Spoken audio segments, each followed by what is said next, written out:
Hola, buen día. Buen día. Bienvenidos y bienvenidas. Bueno, haría un control F, o sea, buscar. Siempre editor, ¿no? Sí, sí, editor. Eso. Y claro, es lo que Sí. por y abajo. Víctor, ahí hay 25 personas. Por si vos querés comenzar, ya te habilité compartir pantalla. Bien, a ver. Buen día a todos. La reunión se está grabando, viste, para después tener el video de la comunidad. Eso para avisar a todos. Bien, ahí ya estoy compartiendo. ¿Pueden ver mi pantalla? ¿Me escuchan bien? Excelente.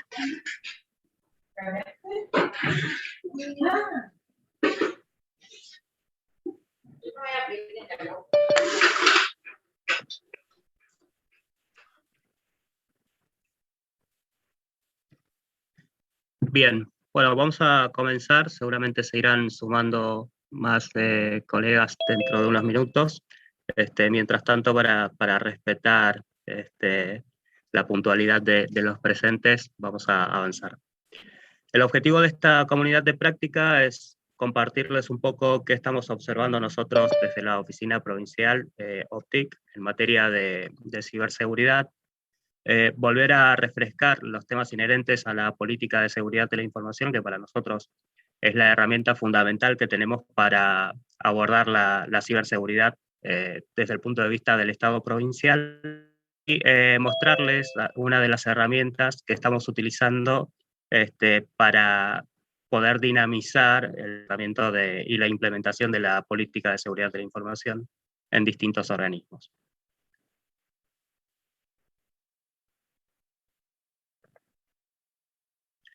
Un poco la agenda que tenemos para hoy es esto que les comenté recién brevemente.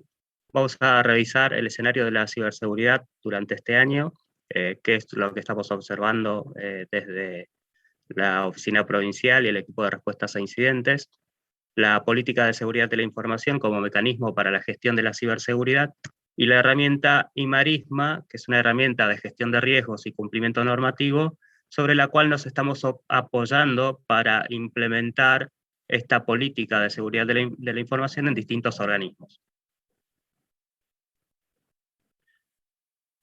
En cuanto al escenario de la ciberseguridad, nuestros orígenes de datos son diversos. Tenemos origen de datos externos, origen de datos internos, feeds que nos comparten desde otras organizaciones, tanto nacionales como internacionales, y lo que nos permiten esta distinta información es poder mapear, poder tener un escenario de los temas vinculados a ciberseguridad que se están tratando alrededor del mundo. En cuanto a la información desde fuentes externas que nos permiten mapear qué sucede fuera de la red provincial, nos basamos en distintos sensores. Durante los últimos años nos hemos vinculado con algunas organizaciones, como les decía, nacionales, internacionales y latinoamericanas, para poder colaborar y compartir información vinculadas a ciberseguridad. En este caso, tenemos un sensor con Shadow Server. Shadow Server es una organización que recolecta información de ciberincidentes alrededor del mundo. Por otro lado, la CNIC, nosotros participamos en la CNIC, que es el foro latinoamericano vinculado a las políticas de Internet. También compartimos con ellos un sensor a donde colectamos distinta información vinculada a ciberataques. Tenemos también, a ver si puedo mover esto, sí.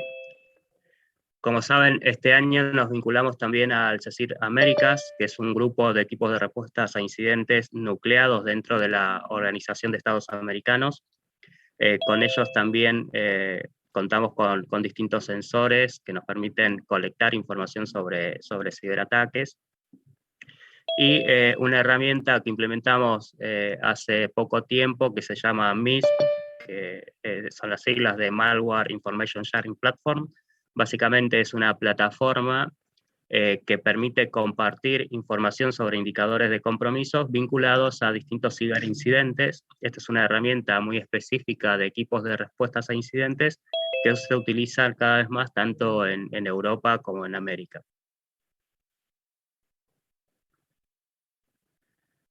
Yendo a la información que nos permite conocer este tipo de sensores, nos permiten, en términos globales, poder contar con un perfil de los distintos atacantes, los distintos métodos que utilizan estos atacantes para llevar a cabo sus ataques, cuáles son las vulnerabilidades que utilizan dentro de las infraestructuras para poder llevar a cabo sus ataques, y cuáles son de alguna forma los objetivos de esos ataques, ya sean software, herramientas, organizaciones.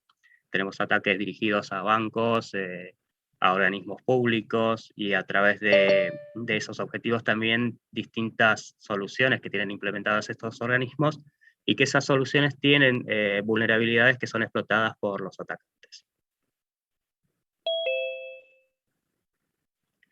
Es un poco un mapa que muestra cuáles son los principales orígenes de los ataques contra las infraestructuras de tecnologías de la información. Podemos ver cómo desde Estados Unidos es uno de los orígenes más importantes en materia de ciberataques, Rusia, Polonia, Canadá, en fin, distintos orígenes desde cuales se emiten los ciberataques a nivel global.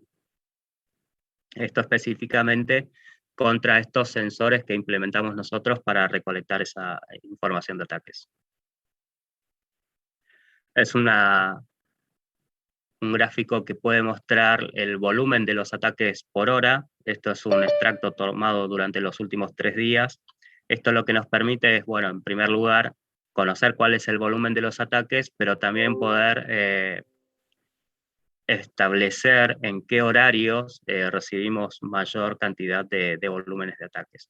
Y en función de esto, nosotros podemos alinear las herramientas de protección que tenemos implementadas sobre la red provincial para hacer frente a este tipo de ataques.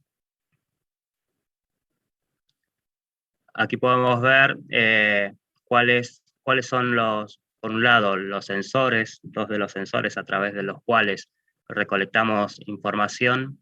Agnus y Cowry son herramientas que se conocen como honeypot o tarritos de miel, que son máquinas virtuales expuestas hacia afuera con distintas vulnerabilidades que terminan funcionando como una especie de señuelo para los distintos ataques, y los atacantes terminan cayendo dentro de esas máquinas.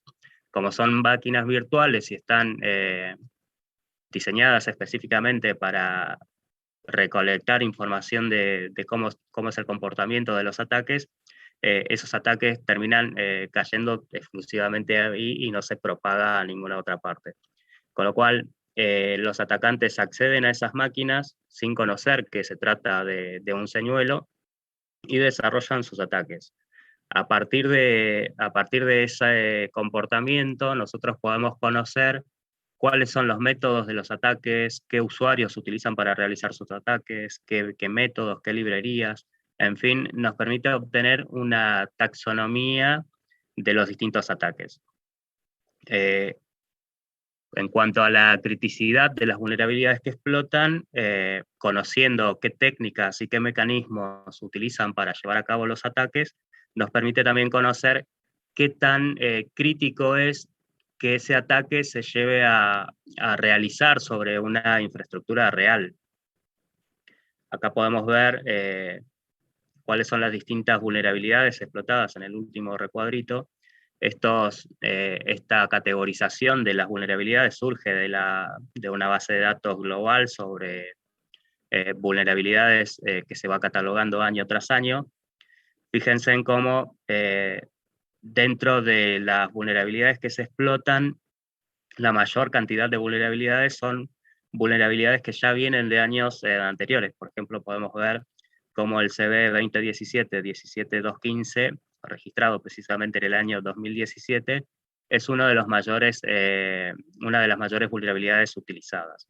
¿Eso qué nos permite conocer? Que en principio una vulnerabilidad que se conoce hoy o que se da a conocer hoy en el año 2021 tiene una especie de gap de tiempo para que sea finalmente utilizada por los atacantes. Entonces podemos tener un promedio de poder establecer que si hoy por hoy tenemos que aplicar parches o actualizaciones o resolver vulnerabilidades dentro de nuestras redes, tenemos un gap de tiempo para poder llevar a cabo esa resolución y deberíamos enfocarnos sí en las vulnerabilidades que vienen de años anteriores.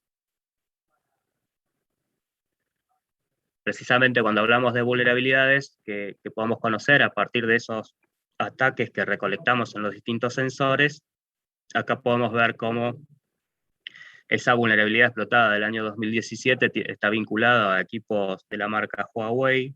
En el caso de la vulnerabilidad CB 2014-8361 tiene que ver con una vulnerabilidad en el software Realtek SDK.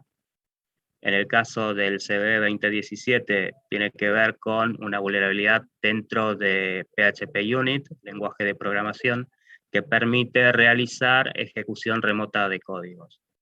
En el caso de la vulnerabilidad EDB 41471 tiene que ver con un software MB Power que se utiliza en las grabaciones, en las soluciones de videoseguridad.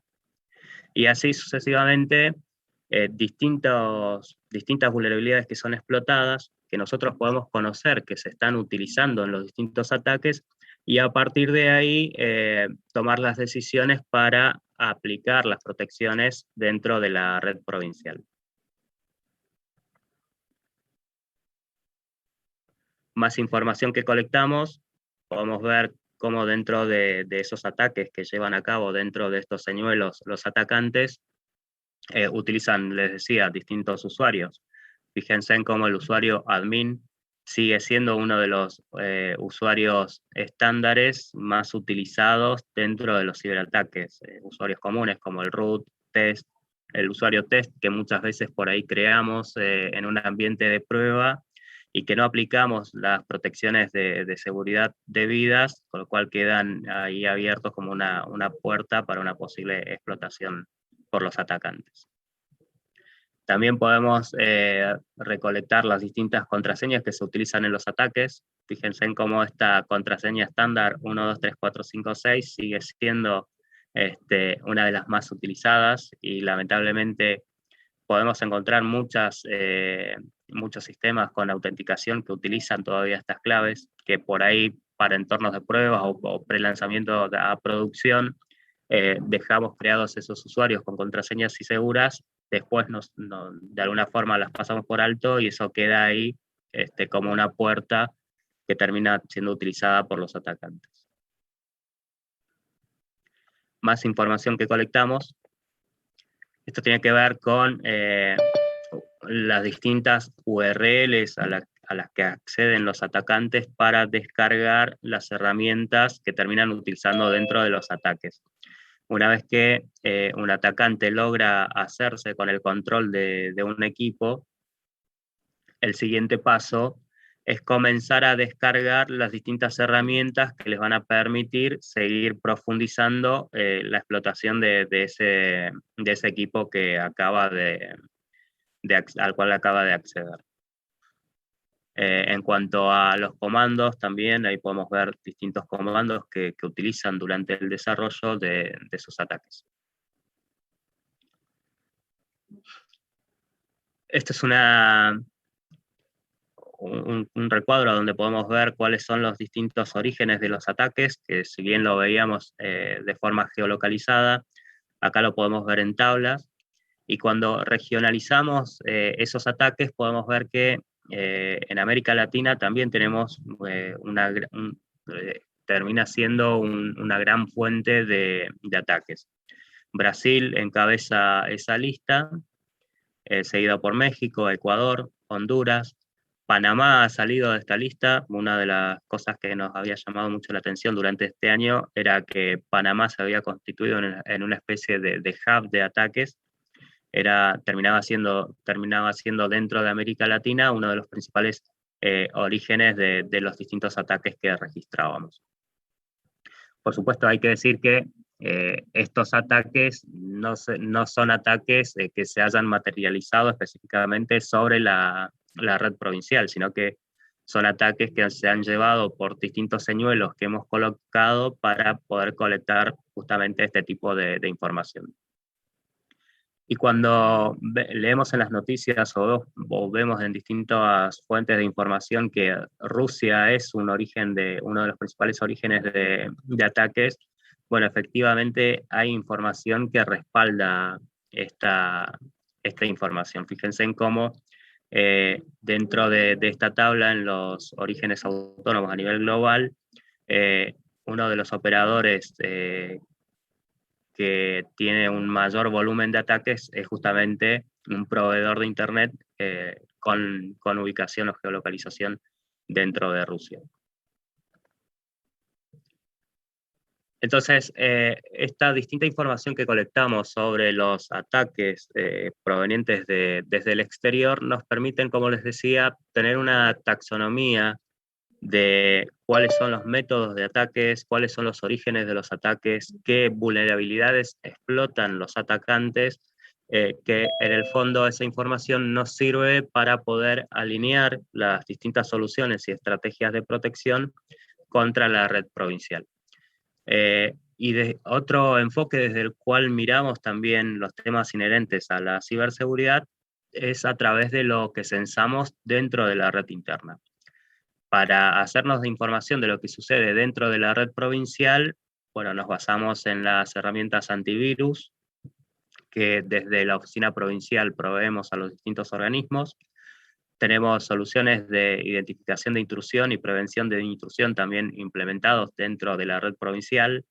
Los firewalls que utilizamos para protegernos contra el tráfico de Internet que viene desde afuera.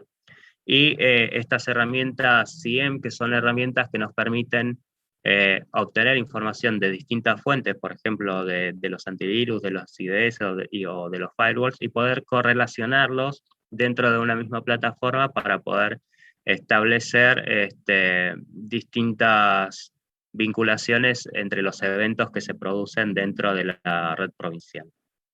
Hay que decir que este año ha sido muy particular en cuanto a las soluciones de antivirus.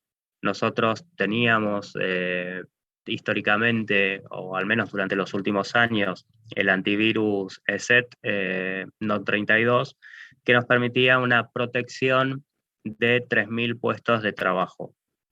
Este año, con el nuevo licenciamiento de este antivirus, ese licenciamiento bajó de 3.000 puestos a solamente 1.000, con lo cual nos quedaron casi 2.000 puestos sin poder aplicar el nuevo licenciamiento. Esto tiene que ver con que el licenciamiento real siempre fue por 1.000 puestos, nada más que a través de una ingeniería de software que teníamos la posibilidad de aplicar, podíamos replicar esas 1.000 licencias a 3.000. A partir del nuevo esquema de licenciamiento que tiene esta marca, esa posibilidad la hemos perdido, con lo cual tuvimos 2.000 puestos de trabajo expuestos durante gran parte de este año. La estrategia a partir de ahí fue empezar a migrar de esos 2.000 puestos de trabajo que quedaron desprotegidos al otro antivirus que también tenemos disponible, que es Symantec, y a partir de ahí, bueno, empezamos a migrar gran parte de esos equipos, pero hay que decir que la cantidad de licenciamiento tampoco permite proteger a todos esos puestos que quedaron desprotegidos. Esperemos que esto lo podamos terminar de resolver para el año que viene. Entonces, volviendo a los eventos que colectamos dentro de la red interna, podemos ver cómo el Ransom WannaCry está presente dentro de la red provincial. Durante este año lo habíamos detectado con distintos organismos. Estuvimos trabajando durante gran parte del primer trimestre de este año y logramos erradicarlo más o menos en mayo. Pero lo que podemos observar es que a partir de agosto hemos vuelto a tener presencia de ransomware, específicamente de la variante WannaCry, dentro de la red provincial. Si bien esto no implica que estos ataques de ransomware se hayan materializado específicamente sobre algún equipo, sí es cierto que los antivirus lo han detectado y han tenido la capacidad de bloquear esos ataques.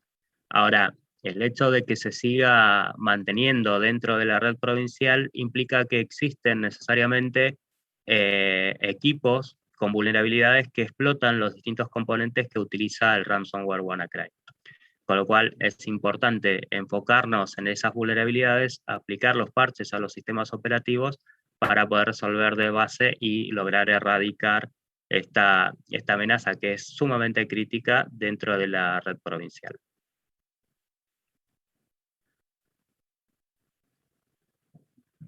Respaldando un poco esto que les comentaba, fíjense en cómo el ransomware WannaCry sigue siendo una de las segundas detecciones más frecuentes dentro de la red provincial.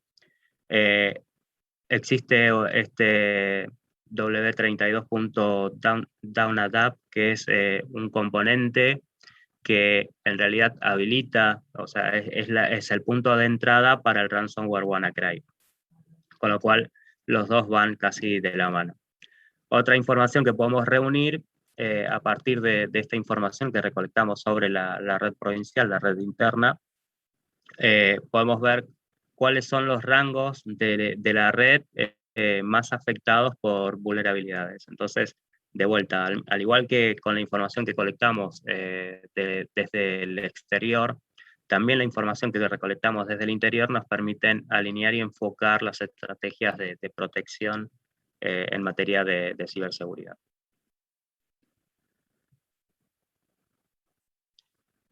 Este cuadro lo que nos permite reconocer, y que es algo sobre lo cual prestamos atención periódicamente, es sobre la efectividad de la protección de las soluciones, sobre todo antivirus, que utilizamos.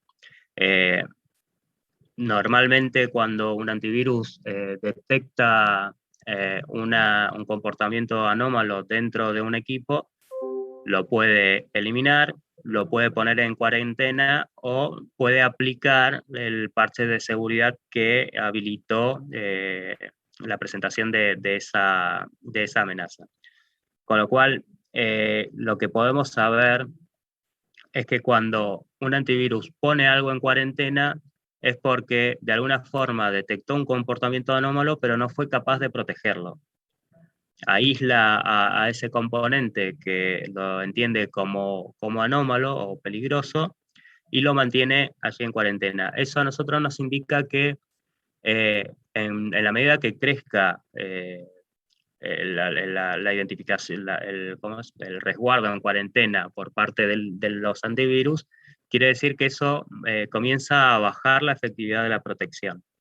Con lo cual es algo que prestamos atención para poder conocer o para poder determinar si las soluciones que estamos utilizando para protegernos son efectivas o no.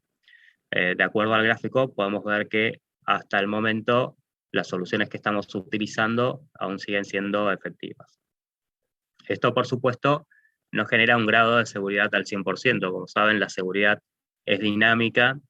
Algo que es seguro hoy, surge una vulnerabilidad y deja de ser seguro. Pero bueno, lo importante es poder hacer un seguimiento periódico de este tipo de factores para poder tener un grado de seguridad aproximado sobre la red provincial.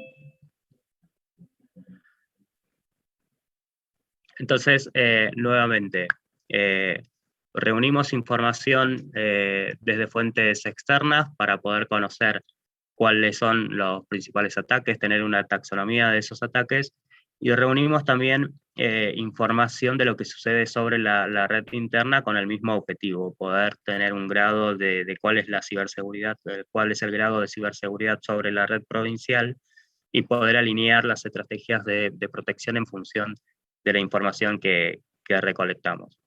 Y una cosa es cierto, la ciberseguridad o los ciberataques o los ciberincidentes son algo real que afectan al Estado provincial como a cualquier otro organismo público o privado alrededor del mundo, con lo cual es un concepto que debemos mantener dentro de nuestra agenda, ya sea en el organismo que nos encontremos. Ahora, el mecanismo sobre el cual debemos apoyarnos para abordar los aspectos vinculados a la seguridad de la información o la ciberseguridad, claramente es la política de seguridad de la información. Por eso, gracias. Por eso hacemos mucho hincapié nosotros en que cada vez más debemos acercarnos a este estándar que nos permite abordarlo o tener una guía sobre la cual apoyarnos a la hora de abordar los temas vinculados a la ciberseguridad.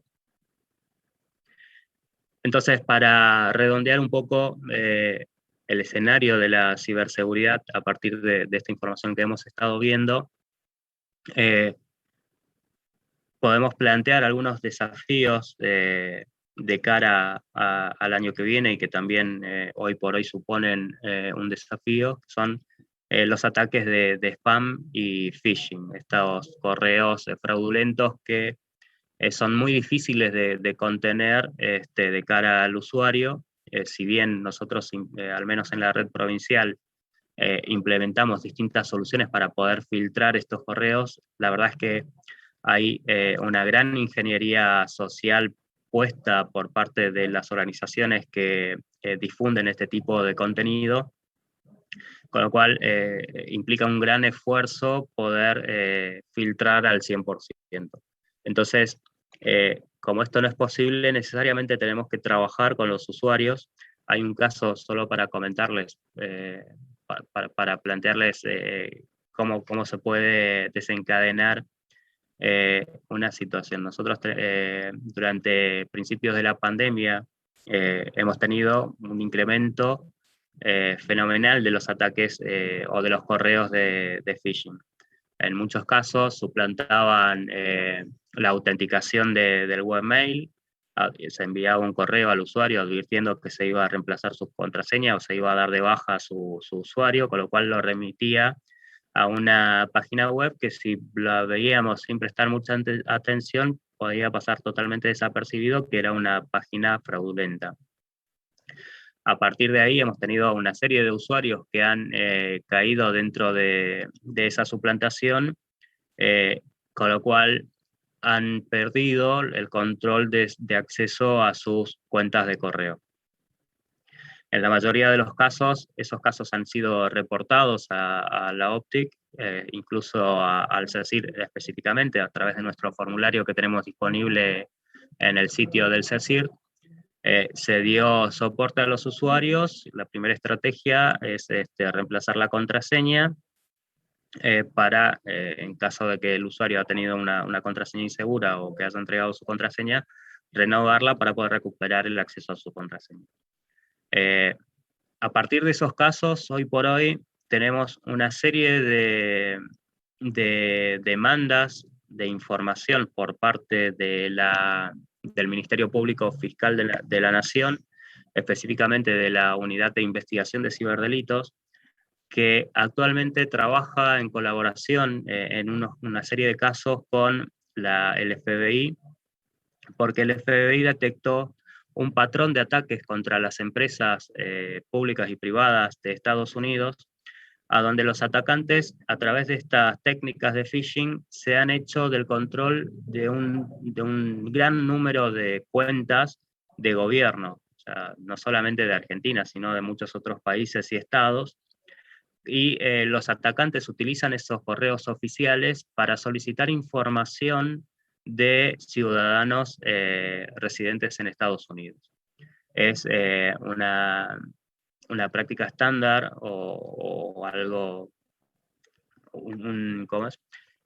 Algo cultural, digamos, por decirlo de una forma, en Estados Unidos, que cuando una empresa público-privada recibe información desde un organismo público del exterior, tiene que entregar información.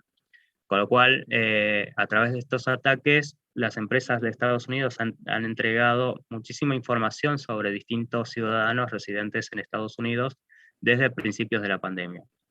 Y la causa es justamente esto que identificó el FBI, que en realidad se trata de un patrón de ataques a donde los atacantes o los ciberdelincuentes se han hecho de una base de datos muy importante de correos oficiales de distintos países que utilizan para reunir información de ciudadanos residentes en Estados Unidos. Entonces, muchas veces algo que para nosotros no es crítico, perder la contraseña de nuestro correo y volverla a recuperar a través del cambio de contraseña, hay un tiempo durante esas dos instancias que es muy utilizada por los atacantes, y algo que por ahí para nosotros puede ser de menor criticidad, termina constituyéndose en un ataque tan crítico como este que les comento. Con lo cual, incorporar cada vez más estos conceptos de higiene digital, que implica el uso de contraseñas seguras, validar el remitente en los correos, acceder solamente a URLs seguras y demás, todo esto que tiene que ver con la higiene, lo que se conoce como higiene digital, es una característica que debemos incorporar cada vez más, no solamente quienes trabajamos en el ámbito de las tecnologías, sino también los usuarios finales. Esto es algo que ya habíamos visto en la COP anterior, los distintos ataques que se han utilizado contra usuarios bancarios, principalmente a través de SMS, a donde se les envían los códigos de seguridad, y en realidad esos códigos de seguridad terminan siendo utilizados por un atacante remoto para acceder a la cuenta bancaria y hacer distintos movimientos de fondos. Los envíos de notificación de home banking también suplantados, utilizados para este mismo objetivo, poder hacerse de las cuentas bancarias de los usuarios. Esto es algo que se ha mantenido a lo largo del tiempo y que todavía al día de hoy existen muchos casos que se van cometiendo a lo largo del tiempo. Con lo cual es importante, como les decíamos anteriormente, volver a reforzar que hoy por hoy los teléfonos inteligentes o los smartphones que tienen distintos sistemas operativos tienen soluciones de seguridad que se pueden implementar como antivirus, con lo cual deberíamos cada vez más hacer hincapié en esta necesidad de proteger a los teléfonos móviles. Otro aspecto importante a tener en cuenta, desde los distintos organismos que implementan portales, sobre todo basados en estas soluciones WordPress o Drupal, es tener en mente la actualización permanente de los distintos componentes que utilizamos en estas implementaciones. Hemos visto ya en el pasado que una gran fuente de ataques que se materializan de forma exitosa tienen que ver con el uso de componentes no actualizados dentro de estos portales, con lo cual mantener una revisión periódica de la vigencia de esos componentes que utilizamos es importante para poder evitar justamente esta manipulación del contenido de los portales que ya hemos conocido en el pasado. Y desde la pandemia sabemos que el trabajo remoto es algo que ha ido creciendo. Esto, para lo que tiene que ver con la red provincial, ha implicado de alguna forma heredar también la vulnerabilidad las distintas vulnerabilidades que pueden tener los equipos de los trabajadores remotos si esos equipos no están protegidos de forma adecuada. Con lo cual, asegurar que quienes trabajan de forma remota aplican, implementan las medidas de seguridad dentro de sus equipos es algo fundamental, como también es fundamental que ese acceso remoto no sea realizado de forma directa a través de lo que conocemos como escritorio remoto, sino que sea realizado a través de un túnel virtual privado, como son estas redes VPN que permiten establecer o asegurar esas conexiones remotas. Bien. Un segundo.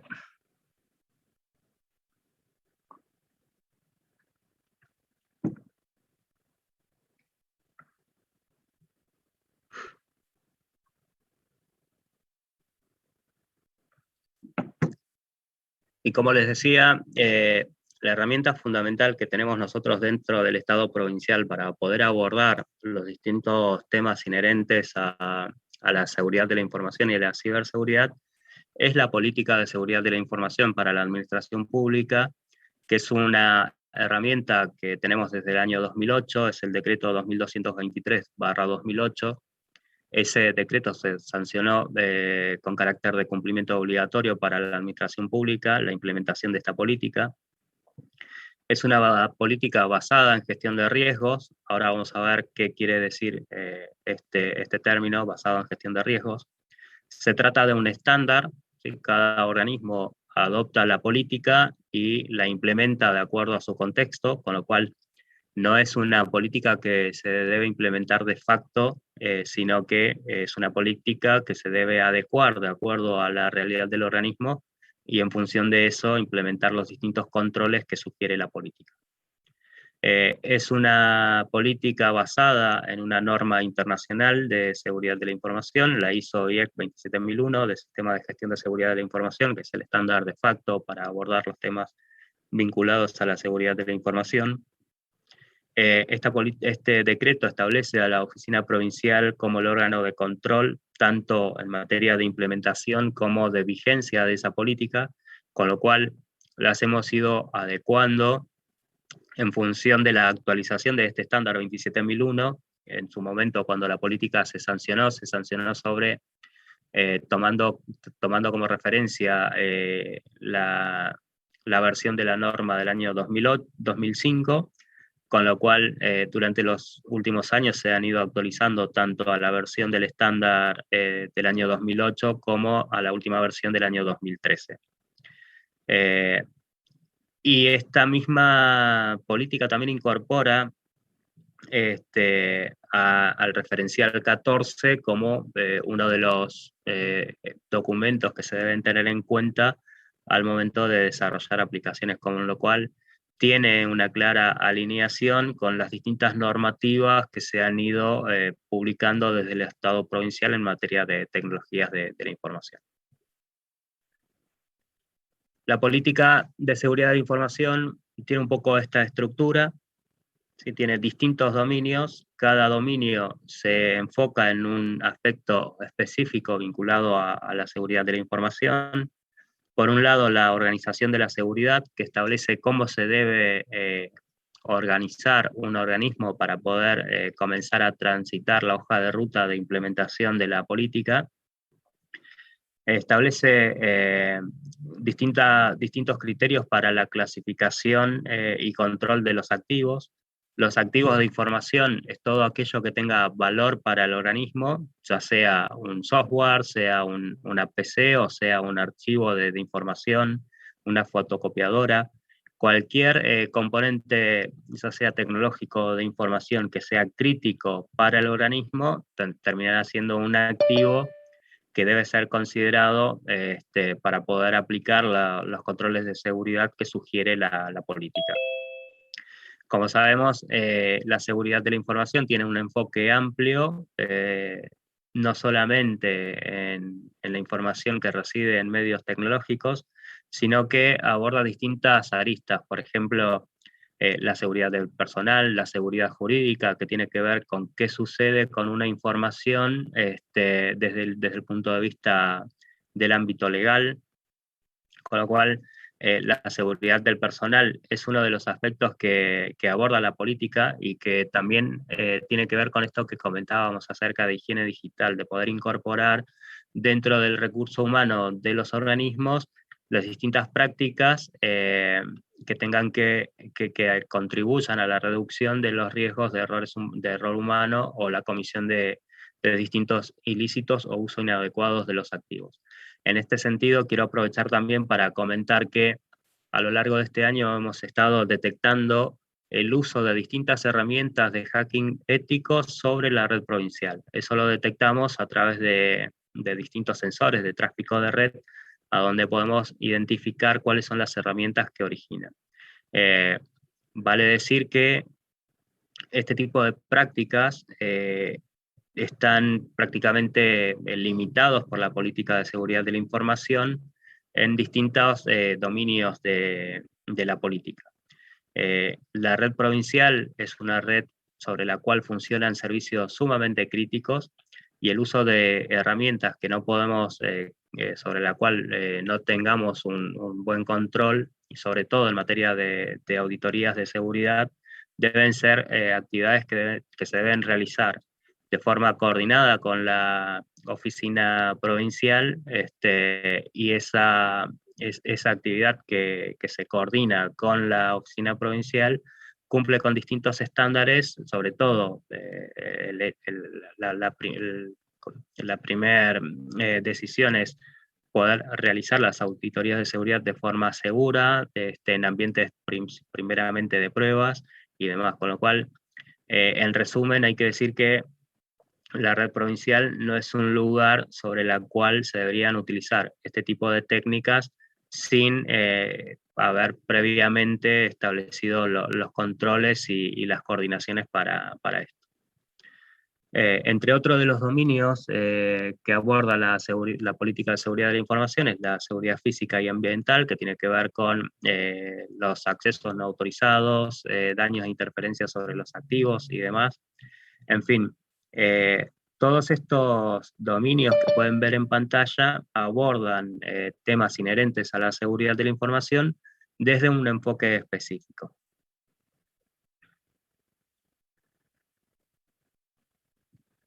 Este año, la Dirección Nacional de Ciberseguridad publicó la decisión administrativa 641/2001, que es una guía de prácticas de seguridad para organismos tanto del ámbito público nacional como del ámbito público provincial o municipal. En realidad, existe una invitación por parte de esta decisión administrativa para que los distintos organismos provinciales se adhieran a esta decisión administrativa.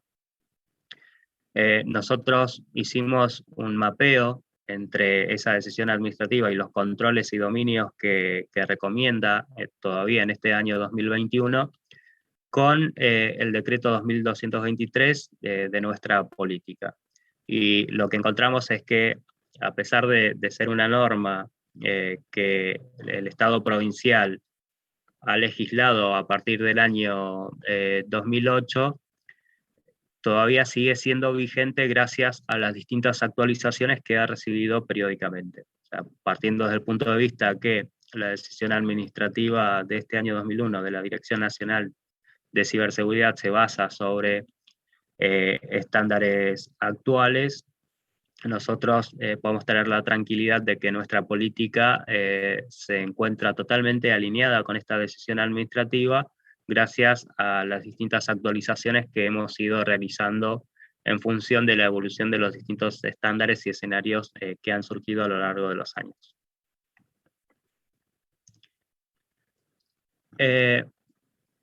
Esta es un poco la hoja de ruta para la implementación de la política de seguridad de la información.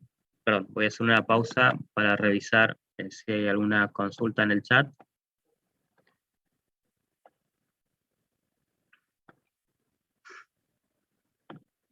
Bien, bueno, seguimos avanzando y en todo caso reservamos unos minutos al final para poder atender las distintas consultas e inquietudes que les surgen. Les decía que lo que ven en pantalla es un poco la hoja de ruta para la implementación de la política de seguridad de la información. En primer lugar, se establece un comité de seguridad, ¿sí? Que en realidad, más allá de que sea o no un comité, lo que pretende la política es que la organización establezca un grupo de trabajo para abordar los temas vinculados a la implementación de la política, y lo que sí pretende la política en esta recomendación es que ese grupo que se conforme esté integrado de forma multidisciplinaria y sobre todo que pueda incluir al máximo referente de cada organismo. Esto con el afán de que todas las decisiones que se deban tomar en materia de implementación de la política estén apoyadas por la máxima autoridad del organismo. ya sea un subsecretario, un director. En el fondo no es necesario que sea finalmente un ministro el que termine constituyendo este comité, sino que puede ser integrado por algún otro colaborador que tenga la capacidad de decidir dentro del organismo. En segundo lugar, el segundo paso es la sanción de la política, es decir, el organismo debe elaborar y publicar su posición, en realidad es un enunciado en términos generales sobre la posición que asume el organismo en materia de seguridad de la información, y que es un poco el documento que establece los marcos generales sobre los cuales se va a trabajar en materia de la política de seguridad. Y el tercer paso es la implementación de un sistema de gestión de seguridad de la información basado en esa política y que constituye lo que se conoce como gestión de riesgos y cumplimiento normativo.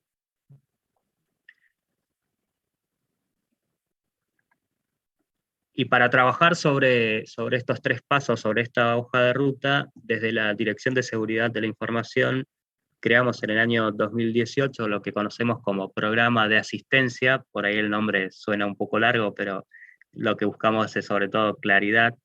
Es un programa de asistencia para la implementación de sistemas de gestión de seguridad de la información basados en la política de seguridad de la información para la administración pública. Es decir, colaboramos con distintos organismos en la implementación de la política. Ahora, sucede que la implementación de la política no es una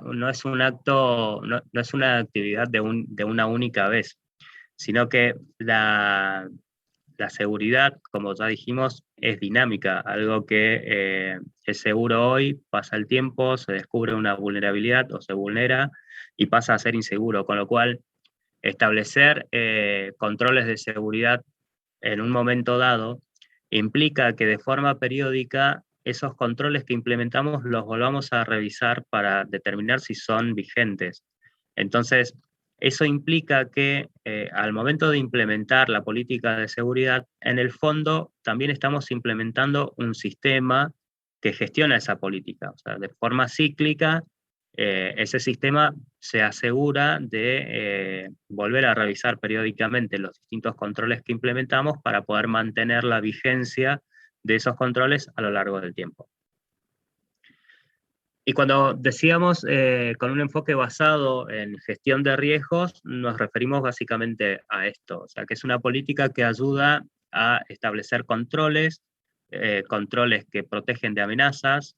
Esas amenazas explotan vulnerabilidades que existen dentro de lo que nosotros identificamos como activos.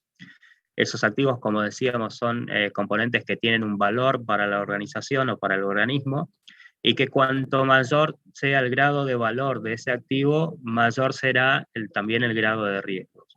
Y que estos riesgos implican la demanda de implementación de controles de seguridad, y que a la vez esos controles que implementamos contribuyen a disminuir los riesgos. Es decir, cuando hablamos de un enfoque basado en análisis o gestión de riesgos, básicamente nos referimos a un proceso que permite identificar activos, cuáles son las vulnerabilidades de esos activos, qué amenazas existen que explotan esos activos y qué controles podemos implementar para disminuir el grado de riesgo que suponen esas amenazas y vulnerabilidades. Y para poder apoyarnos en este tercer paso de la hoja de ruta que les mostraba anteriormente, contamos con esta herramienta, Imarisma. Esta herramienta es una herramienta que la tenemos disponible para los organismos que decidan trabajar con nosotros dentro de este programa de implementación de sistemas de gestión de seguridad, y que nos ha permitido dinamizar este proceso perdón, gracias a la facilidad con la que nos permite llevar a cabo esta implementación.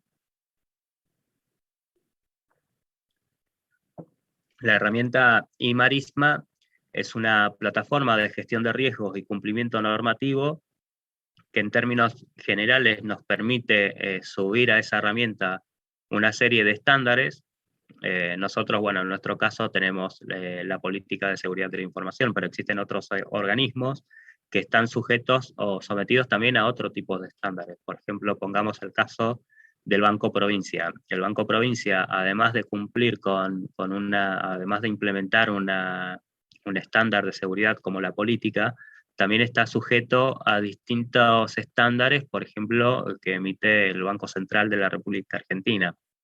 Con lo cual, bueno, si miramos otro caso, por ejemplo, el EPEN, además de estar sometido a la política de seguridad de la información del Estado provincial, también necesita implementar distintos estándares de seguridad de la información en materia de infraestructura crítica. Pues dentro de todo, en el fondo, el EPEN termina siendo catalogado como una infraestructura crítica. Entonces, esta herramienta nos permite poder definir distintos estándares de cumplimiento en la medida que se van sumando organismos. Cada organismo determina cuál es el estándar que debe adoptar y a partir de allí comienza la fase de análisis de riesgos, es decir, identificar vulnerabilidades, identificar cuáles son los activos, cuáles son las vulnerabilidades que tienen esos activos, cuáles son las amenazas a las que están sometidos, poder establecer el cálculo de los niveles de riesgo de esos activos y demás, como veremos dentro de poco. En el fondo, esta herramienta nos ha permitido facilitar el cumplimiento normativo gracias a que cuenta con un proceso guiado y basado en estos criterios de riesgo. Y como les comentaba, el proceso que se debe realizar dentro de la herramienta cada vez que sumamos a un nuevo organismo es justamente por un lado, establecer cuál es el estándar que va a adoptar el organismo.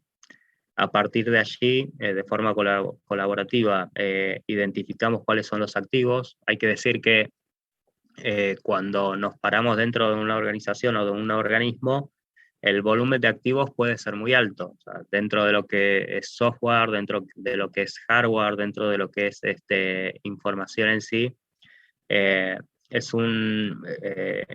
podemos encontrarnos ante una gran diversidad de activos. Entonces, lo que hacemos para poder saltear esas dificultades que se pueden presentar o esa curva de esfuerzo inicial es poder enfocarnos en lo que se conoce como activo de grano grueso, es decir, tomamos un grupo de activos, trabajamos sobre ese grupo de activos y en una siguiente instancia volvemos a incrementar otro grupo de activos y de forma cíclica trabajamos de esta manera para poder terminar completando todo el catálogo de activos que tenga el organismo.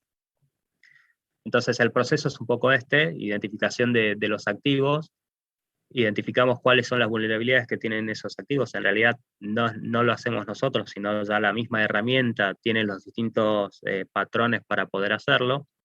Es decir, la herramienta identifica cuáles son las vulnerabilidades, cuáles son las amenazas, nos permite realizar una auditoría o un checklist de cumplimiento en función de la política de seguridad sobre esas vulnerabilidades y amenazas que tienen estos activos, y obtenemos lo que se conoce como un cálculo de riesgos, es decir, la herramienta calcula en función de la distinta información que damos como entrada, cuáles son los principales riesgos sobre lo que deberíamos trabajar.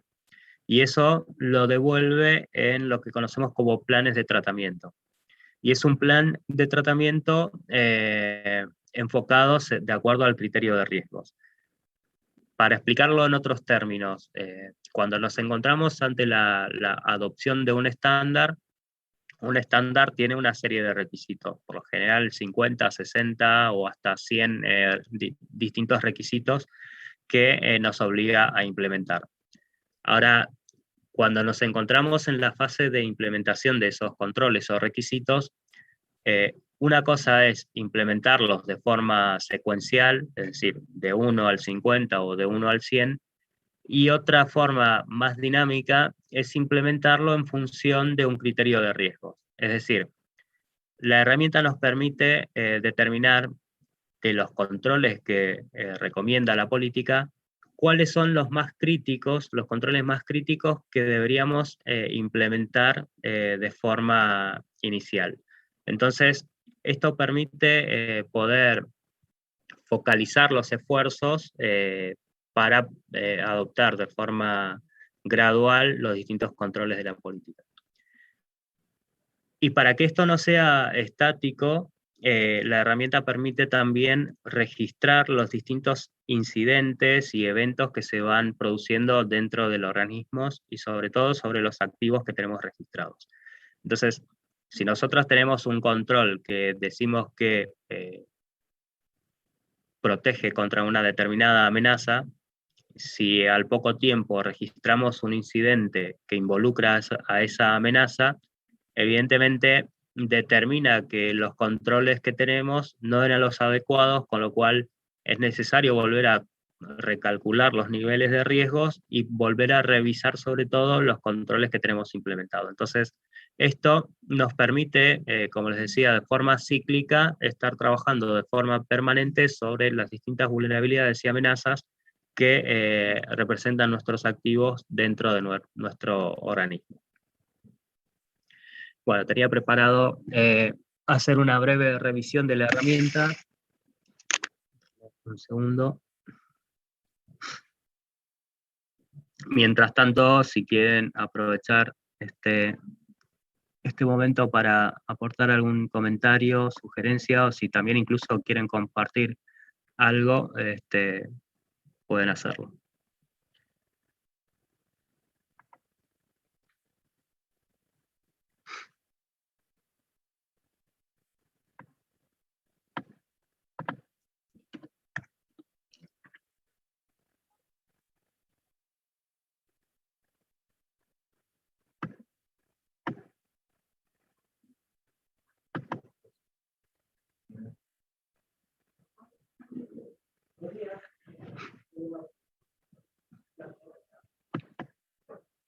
Bien, voy a pasar a compartir mi pantalla.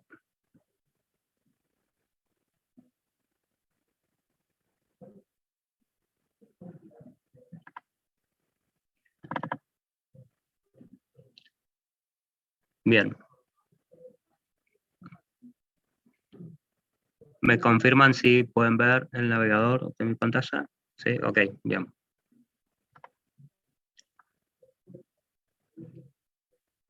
Entonces, aquí estoy dentro de la herramienta. Dentro de la herramienta tenemos este proyecto, que es un proyecto demo. Si accedo a las auditorías,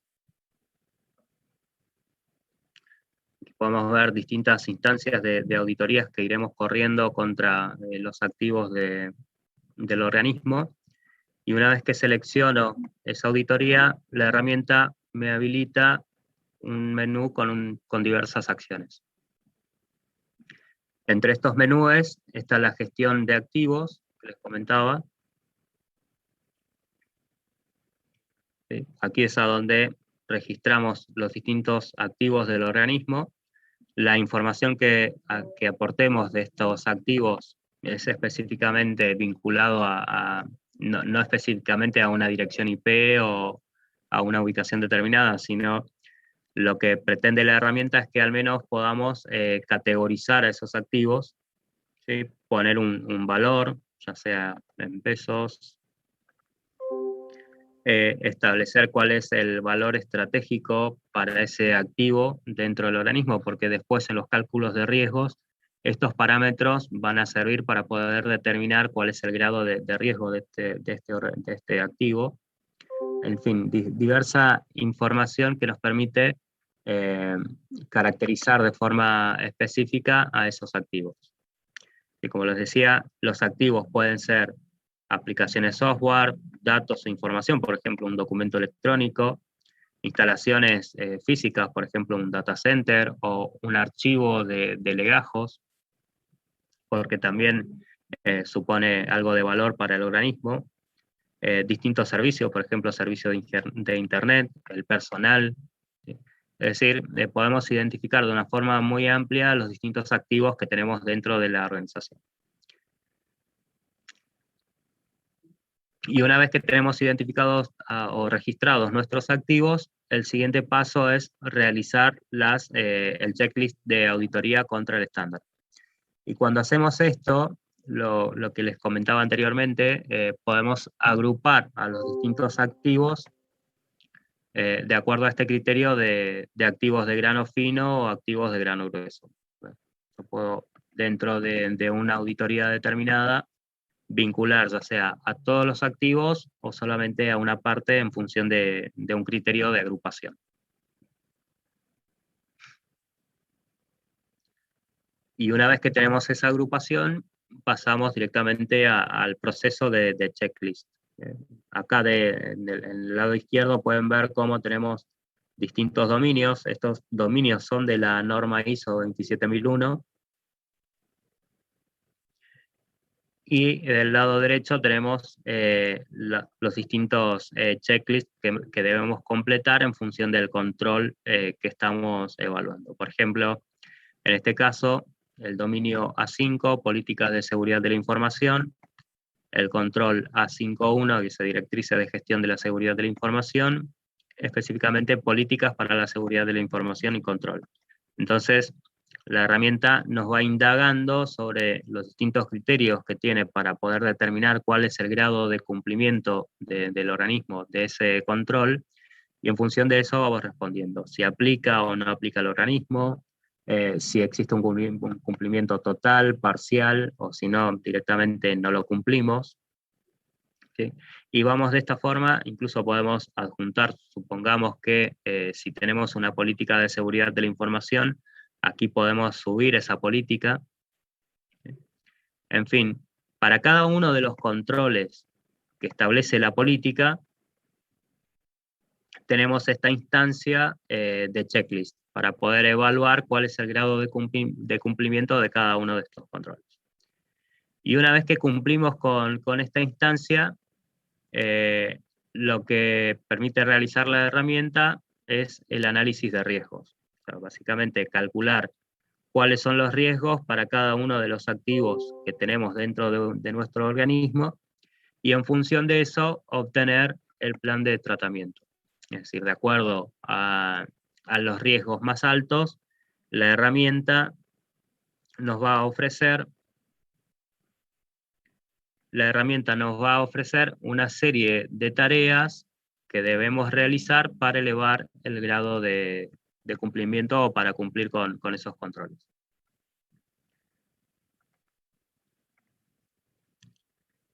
Tenemos un documento a donde tenemos sobre qué agrupación de activos se realizó, cuál es el cuál es el control de la política a la que hace referencia. El grado de cobertura quiere decir que no tenemos nada hecho sobre esto, es decir, no tenemos un control que permita abordar esta recomendación, y cuáles son los distintos niveles de riesgos vinculados a esto. Y seguidamente, más abajo, la herramienta lo que nos va a ofrecer es los distintos pasos o las distintas recomendaciones que debemos implementar para dar cumplimiento a ese control. ¿Sí? Como sabemos que la seguridad es dinámica, ¿sí? La herramienta nos permite poder ajustar los distintos grados, probabilidad de ocurrencia, el grado de degradación de un activo ante una amenaza determinada. Si, por ejemplo, en este caso, el código de amenaza A10, alteración de secuencia, contra el activo servicio test, tiene una probabilidad de ocurrencia del 80%, no impacta a la autenticidad, no impacta a la confidencialidad, tampoco impacta a la disponibilidad, pero sí impacta a la integridad en un 60%. Y tampoco impacta a la trazabilidad. Bien, supongamos que ante un cambio de escenario, estos parámetros cambian y por supuesto inciden en los niveles de riesgos, los podemos editar actualizándolo a los valores actuales, y a partir de allí la herramienta va a volver a calcular los niveles de riesgos y ofrecerá un nuevo plan de tratamiento que es lo que nos permite salir desde la virtualidad que nos ofrece la herramienta al mundo físico para poder implementar esos controles, ya sea a nivel de nuestra infraestructura de tecnología o a nivel de nuestra coordinación con los recursos humanos o a la gestión de la información de archivos de legajos y demás. O sea, los planes de tratamiento básicamente nos permiten salirnos de la gestión a nivel de software a materializarlo en la realidad para implementar esos controles. Y a través de estos procesos simples, como lo ven, tenemos un método bastante efectivo para elevar el cumplimiento de los distintos controles que recomienda la política. La información que vamos obteniendo en la medida que trabajamos con esto es un poco esto. O sea, para cada dominio de la política, tener cuál es el grado de cumplimiento que tenemos dentro del organismo. Y a partir de esta información podemos tener una sensación clara de cuál es la seguridad dentro de cada organismo. Si tenemos algún control que no cumplimos, la herramienta a través de este dashboard nos irá indicando en qué estado estamos. O sea, para cada uno de esos dominios que habíamos visto anteriormente de la política, tendremos una foto actualizada de cuál es el grado de cumplimiento. Y este es un indicador general. Entonces, a partir de esta información, nosotros desde la oficina provincial y el Estado provincial en sí puede determinar cuál es su grado de ciberseguridad o cuál es el grado de seguridad de la información en función del grado de cumplimiento de la política de seguridad a través de los distintos órganos.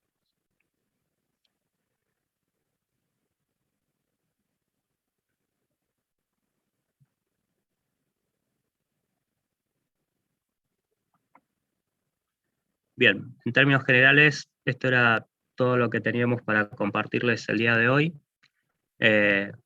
Como reflexión final, el hecho de que la ciberseguridad es algo que afecta al Estado provincial. Tenemos distintas estrategias para abordarlo. Nosotros desde la oficina provincial siempre decimos que abordamos los temas de ciberseguridad con un enfoque basado en 3 ejes. Por un lado, cumplimiento normativo, por otro lado, respuestas a incidentes, y en un tercer eje, en temas vinculados a la concientización, a donde realizamos distintos eventos para poder sensibilizar y también llevar conocimiento especializado a los distintos agentes de la administración pública. La información que censamos, tanto externa como interna, nos permite sobre todo poder conocer a ciencia cierta que el Estado provincial es un foco de ataque como cualquier otro organismo o ente público o privado alrededor del mundo. La ciberseguridad es un tema sensible que debemos atender. Existen distintas herramientas que podemos implementar para poder conocer tanto de forma externa como de forma interna cuáles son las taxonomías de los ataques que nos afectan o que nos pueden afectar, y a partir de esto poder alinear nuestras estrategias de protección para asegurar la infraestructura tecnológica de nuestros organismos. ¿Dudas, consultas? Estoy abierto.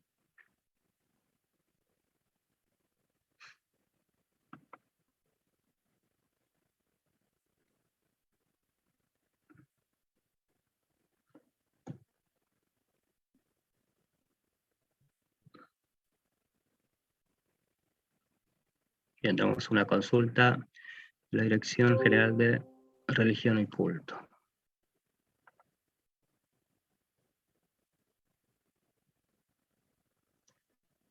Bien, Claudio Vázquez, mi consulta es cómo acceder a los programas de asistencia disponibles que mencionaste para la implementación de estos sistemas de gestión.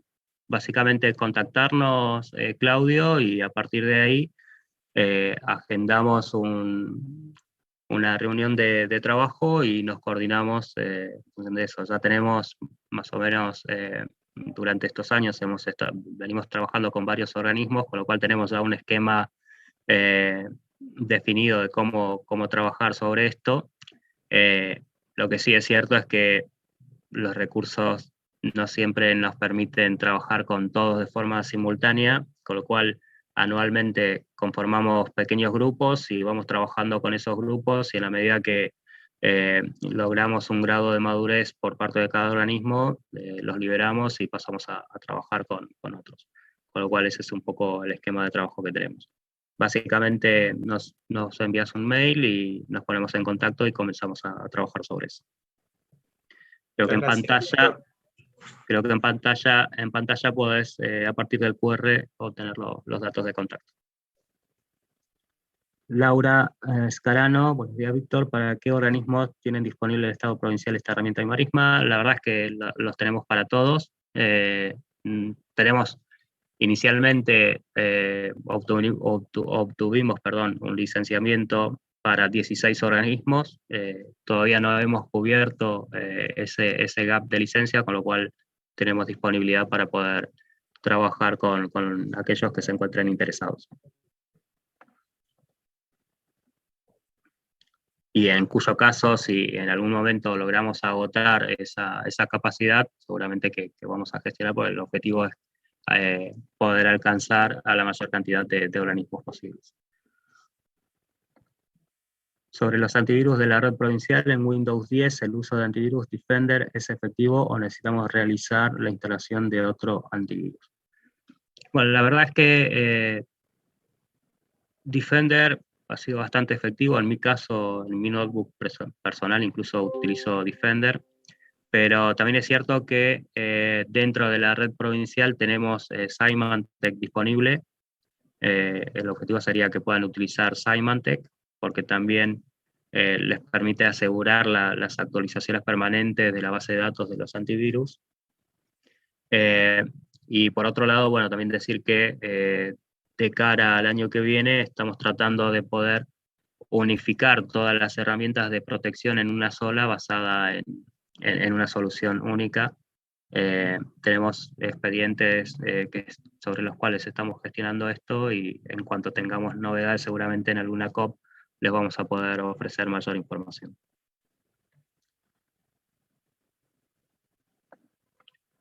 Bien, Matías. Gracias.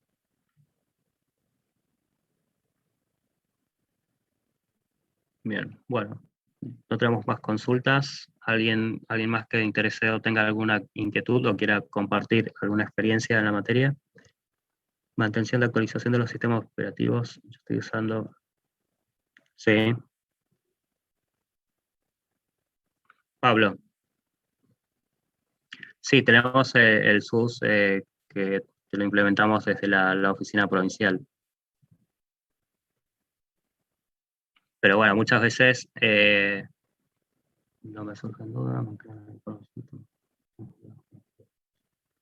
Ok, bueno, ese caso, Pablo, planteanos y lo vemos específicamente. Entiendo que tenemos el WSUS implementado para las actualizaciones. No tengo información sobre cuál es el grado de uso de los distintos organismos de este servicio, que la verdad es fundamental para poder mantener a los sistemas operativos actualizados. Pero si existe algún problema específico sobre eso, nos planteas y lo vemos.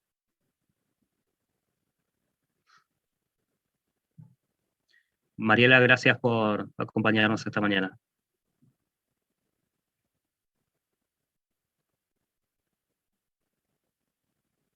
Bien, bueno, les agradezco sobre todo el tiempo que nos han dedicado esta mañana. El objetivo era un poco compartirles información sobre qué estamos viendo en materia de ciberseguridad desde el Estado provincial.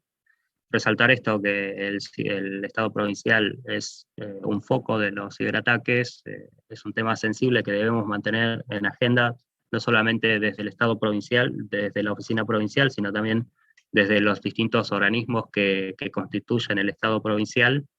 Nosotros, desde la Dirección de Seguridad de la Información, estamos abiertos para poder trabajar con ustedes en los temas que los interesen. Tenemos herramientas y recursos para compartir, con lo cual cualquier interés que tengan son bienvenidos, y podemos establecer agendas de trabajo para trabajar de forma colaborativa.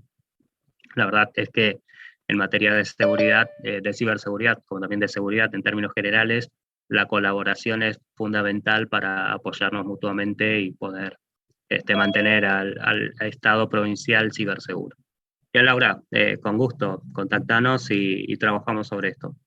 Bien, muchas gracias. Florencia, ¿querés aportar algo para el cierre? No, está bien, muchas gracias por la presentación, Víctor, y quedamos atentos a las próximas reuniones del año que viene, si Dios quiere. Y a la planificación. Segura que sí. Bueno, Si Dios muchas gracias a vos. Si Dios y los tiempos. Si Dios y los tiempos. Si Dios y los tiempos.